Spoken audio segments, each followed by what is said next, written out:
What's going on, everybody, and what's going on, folks?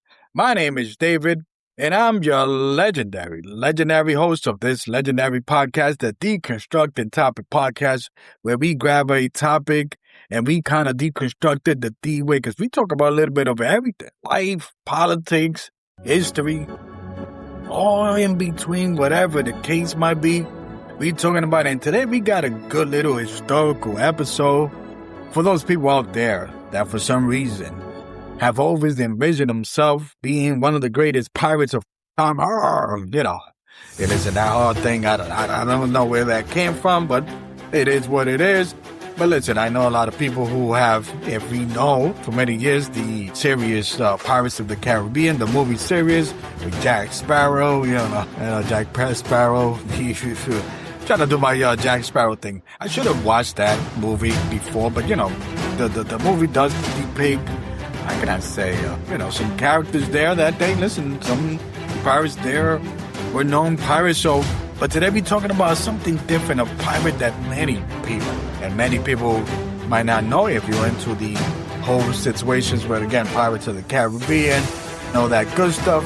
Hey, listen, you just came to the right place, right spot, and we're going to take you on a little bit of journey of pirates and all that good stuff. And keep in mind, when you are listening to this podcast, you're going to learn something. And I'm pretty sure, and I'm hopeful that you're going to learn, you're going to share. Feel free to comment and let me know if who's your favorite pirate, from reading, from watching a movie, from whatever the case, because we do have this. But you see, today we're going to talk about a pirate from my beautiful home country of Puerto Rico. I'm just going to say his short name is, I don't know if you want to say the famous or infamous, Roberto Cofresí, or legendary as known as Pirata Cofresí. Let's get it. And you know what? That's his short name. He does have a long name, but longer than that. I think he got like 10,000 last name, but I think it's Oriana Ramirez, if I'm not mistaken.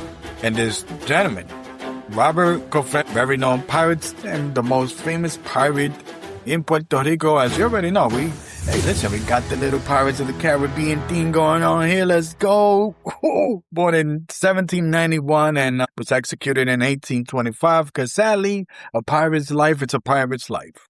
And I'm just going to say is this, because we have heard so many stories of pirates, from Blackbeard, which is Edward Teach, English pirate, from a Chinese female pirate, for those people that might know, Xing Shi. Black Bard is one of those people that came out. You already know, Captain Morgan. Yeah, he was not a drink. He was actually a pirate. I'm just saying, from Welsh. One of the famous, more female pirates from Ireland and Irish, and Bonnie, once again, alongside with Calico Jack. For those people who also might say, hey, wait a minute, that's a drink too. A lot of these pirates, actually, you got to keep in mind is this, that a lot of, and I'm going to go on a limb, that rum is the most drank spirit. So a lot of these companies have actually, if you look at Captain Morgan, Calico Jack, and other assortments of good adult beverage, because, hey, my understanding is that being a pirate and drinking goes hand to hand. Shout out to Sea of Thieves. That's why I enjoy Sea of Thieves when I do play it. It's a video game in the Xbox, now PlayStation 5.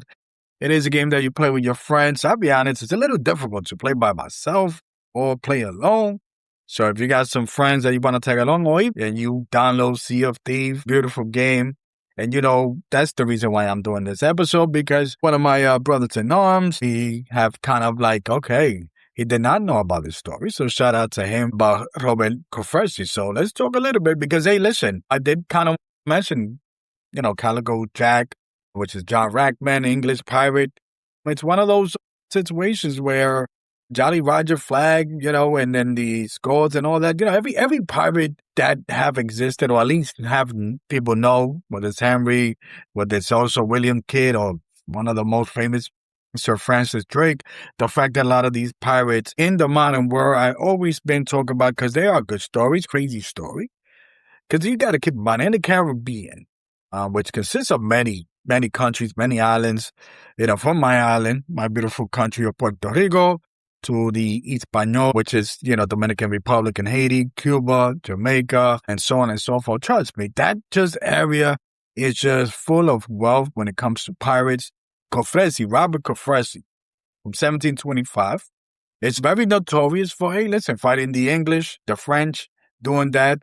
And one of the things that why Robert Cofresí has been known is because a lot of people have kind of said, he's somewhat of a Robin Hood, story. And if you look at the kind of, pirate version of Robin Hood, if those people out there that know Robin Hood, is a story that it's based on, a selection of things that they just made a character called Robin Hood. Is that basically you got this person with tremendous skills, tremendous talent, the well means, and he happened to just be like stealing from the rich to get back to the poor. So you could see that this pirate person, or the pirate version, Robert Cofresí, imagine, I'm over here like, damn, what does that mean? So keep in mind it's this. He was stealing from the navies, Spanish, French, America. We're talking about 60s and so on and so forth. So you got to keep... And I apologize for that. We'll be talking about a little bit later on in that. In the 1800s and so on and so forth. We live in a dynamic because America was not the America that we have known now. The powers that be at that time was the French, the Spain, especially Spain with the Armada. So Cofresí and this person, it's not only traveled to Puerto Rico, but traveled to Dominican Republic. But the fact is that, he made his thing going on. He made his thing. And sadly, he died at a young age. And my understanding is that he did have a daughter. And there is some type of lineage in Puerto Rico in Cabo Rojo. So this, kind of Robin Hood tale. And people, kind of is interesting because he is one that was very targeted, especially with United States, Spain, and, some of these European countries, the French, the English, and so on and so forth. And because I like to think that because he came from Puerto Rico, he's in Puerto Rico, which is a little bit different because you could do that in and out, in and out. My understanding is that he had a small fleet, He had the sloop. The sloop, it's basically 2 or 3 or 4 people, He's not with the big ships, these known pirate ships, the Pearl, in Pirates of the Caribbean. People know that it got like 10,000 cannons. They probably had like 2 or 3 cannons. They're best around probably less, I don't know. But the fact that a sloop is able to maneuver a little bit faster, a little bit quicker, and is able to, hey, listen, let's just throw a little rope here, just grab something and just be out. Keep in mind, sometimes he did that kind of ninja type of thing. Because, hey, listen, if you are in the high seas and you're a pirate, my imagination is that when you're in a big ship, and this have happened, in current times when it comes to Somalian pirates, to all, respect to the situation that occurred at that time. But hey, listen, we call it what it is. You got a little boat with, 10 Somalian pirates that could just overrun a big ship because, hey, listen, you just don't know what's out there and you cannot see what's more. So it was easier for Roberto Cofresí to just kind of like, stealing from the Spanish, the French and all that, and other European countries, the Dutch and all that. Sadly, it's kind of like, all right, everybody kind of like decided. I mean, we're talking about, obviously there was no internet back then. If there was internet, I think Cofresí would have been caught real quick. Maybe not. He was a little bit swifty. But the fact is this, that, United States and all that, and United States Navy was not at, my understanding, that's a good story. Hear me out. My understanding that United States actually hire a lot of these, what they call privateers, because the Navy, the United States Navy was not, United States is a young country. I mean, really, we just got off our independence and so on. And in reality, America's just America at this point in this era. And so it's one of those situations that is basically like, okay, we need help. Everybody's kind of like hitting up each other, like sending birds like, hey, let's unite because we need to end these pirates, not just Cofresí, but the other pirates as well. Interesting story. And I do recall somebody saying that Haiti at one point, the country of Haiti that we know of, that we kind of struggling, at one point was perhaps, if not one of the richest countries in the world. And due part to that is that there were a lot of pirates that were stationed in Haiti. Obviously, whatever was going on, was going on. And it's definitely an interesting story. And now, I'll touch bases with there was an earthquake. I think it was Port Royale or something to that effect. This is where everybody was kind of like stationed in, and all these pirates would just land, and this is all whatever it is. But the fact that, some of these countries, they decided to be like, okay, Cofresí, we need to catch you. And for Cofresí, he's one, in my understanding, it's that him and his crew, small crew, that is basically one of those things where, they decided that, what's better, speed over firepower, type of deal. He was one to avoid the direct artillery battles. I mean, imagine you're in a sloop. Again, a sloop, it's one of the smaller vessels. You got a brigantine. You got the big one. Forgot what's the name of that. I was playing Pirates of the Caribbean the other day, but the fact is the sloop and it's what one of his vessels, how they call it, how can I say, cannons. It had more than two. Obviously, I believe it was like 5 or 6, from the little research that I did. But you could only do so much when it comes to Cofresí. And, being that he was this dude, and the word just got around that, despite that, some of the locals in Puerto Rico, and then even in my understanding, and there might be some people, even locals, that might have prep hip hop in Dominican Republic, but it was mostly Puerto Rico. I was trying to dig in if there was a connection. Again, when you're in the Caribbean, the Caribbean is an interesting place because there's so many islands, so many countries, and, whatever you maneuver, you're going to come across a country. You're going to come across something. But, people kind of say, hey, listen, as much as this person has a reputation, somebody be like, what, this is a son of a gun, and he's not to be trusted. When I was doing my research, they supposedly he sold himself to the devil, get some extra superpowers. Okay, what does that mean, Cofresí? Perhaps. This sounds to me like it's not only just a Robin Hood story. It sounds like to me it's a pirate version of David Took Alive, where this little small thing is doing their thing, And when the Spanish kind of like, hey, like that, and we're talking about this time that Puerto Rico is under the colony of Spain. Keep that in mind. That basically anywhere he's going to land, and landing even on his shore, on his home country that he was born, the fact is that he is in the Spanish territory, the colony, Puerto Rico colony of Spain. So basically, the word spread real quick. I could only imagine if he was in a bigger place. And this was, I guess, what I mentioned a little bit early, that he being in Puerto Rico helped, but then it didn't. Because there's only so much space, so much land, so much that you want to do. If Cofresí might have escaped to Dominican Republic or even Cuba. Now, trying to think if at this time, Dominican Republic, I believe it was not independent. There was stuff going on, between Dominican Republic and Haiti. Cuba, would have been an ideal place. Even then, Cuba at that time was under the Spanish, colony or the Spanish, power, whatever it is. So wherever he was going, but I'm just thinking here that perhaps if he would have been in another land, that maybe he would have more territory to be kind of not caught. And when he was captured, lo and behold. It's funny because I am from, I was born in Puerto Rico, and it's a castle kind of fort. It is a fort, it's no longer is. It's called El Morro. El Morro, I've been, there so many times, even as a young kid. And with the fact that me as a kid didn't know the story of Robert Cofresí, I've learned about the pirate growing up, and I'm like, whoa, wait a minute. And the fact that, he got caught, and he was executed there, firing squad. There's a story that he kind of said, you know what, go ahead, whatever, don't blindfold me. I've done my own thing. I took a couple of people.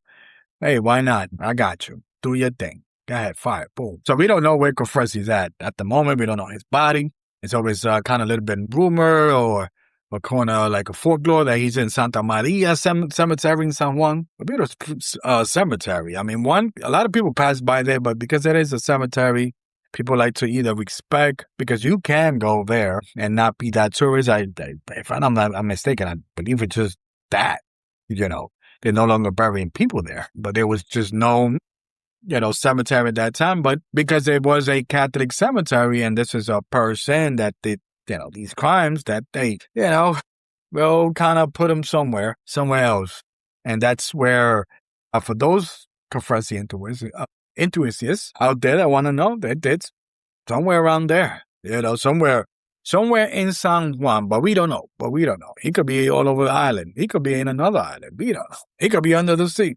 Who knows? But there is a statue of in Cabo Rojo, because my understanding Cabo Rojo in Puerto Rico is that the fact is that he still have lineage there. Now, here's the interesting story. Some people say that because he did kind of sold himself to the devil, that his soul is still somewhere, haunting people.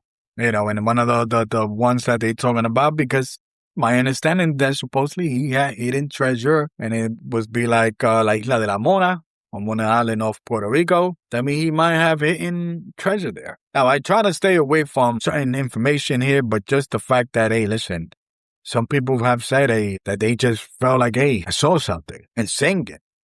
Spanish hymns at that time, and, some people feel like, hey, that's that guy. That's that him. That's him. And, there are people out there that do have, how can I say, this interest, and perhaps now they used to look for some of his hidden treasure, because there's not really much information out there. One, again, some of these folklore are done by, how can I say, kind of word of mouth, if you put it, or read the stories. So it's a situation where, if you look at the Cofresí, is that if you might not pinpoint something, and I hope that this is not a situation of Oak Island. I for some reason, I used to watch that show. I know the story of Oak Island for those people out there. It's some island with a hidden treasure, but it's like, oh, somebody found something. It's like saying, oh, somebody found a quarter. Now let's go and find 2 quarters, or something to that effect. Or like somebody found gold. They found a nugget of gold. That means they got to be a fortress of gold. So we don't know about that, the situation in regards to where the hidden treasure. Want to say that I'm hoping that maybe they could make a movie or show, maybe perhaps something out there. Me personally, I try to avoid to watch some documentaries or things to that effect, because, again, and I'm just picking a couple of things from different sources so that I could just bring it together. And then the fact, if one probably want to do something and find out on your own, if you're into hunting stories or anything like that, Roberto Cofresí, you could go to Cabo Rojo or Isla Mona or do some research on your own and all that good stuff. Again, for those people out there, hit the like button, share all that good stuff. That if you did not know this story, hey, listen, hit that like button wherever you at. It's a definitely interesting story because, again, me coming from Puerto Rico, I might be at least have a little bit more knowledge of the pirate in itself. But once, again, I was living in Puerto Rico, I would take a lot that scholars and historians would know, but I would also take that these are one of those stories, even in a small island of Puerto Rico, they kind of stay like a regional kind of type of story. So that's why it's not known like that. So we kind of keep it as is or whatever, but definitely an interesting story. And one that I could probably, take a little bit pride because, hey, listen, sometimes Puerto Rico got stories just like any other bigger country. Just like England has their pirates, just like these people got their pirates, because at the end of the day, guess what? One of the biggest blockbuster movie series is Pirates of the Caribbean. I say, why not? Let's add flavor to that, and let's add some real Caribbeans into the story. But anyways, we already know, hit up the kid. Feel free to, reach out to me any given time. I'm over here doing my thing, talking about wonderful stories, and I'm out of here. Much love. Peace. I'm out.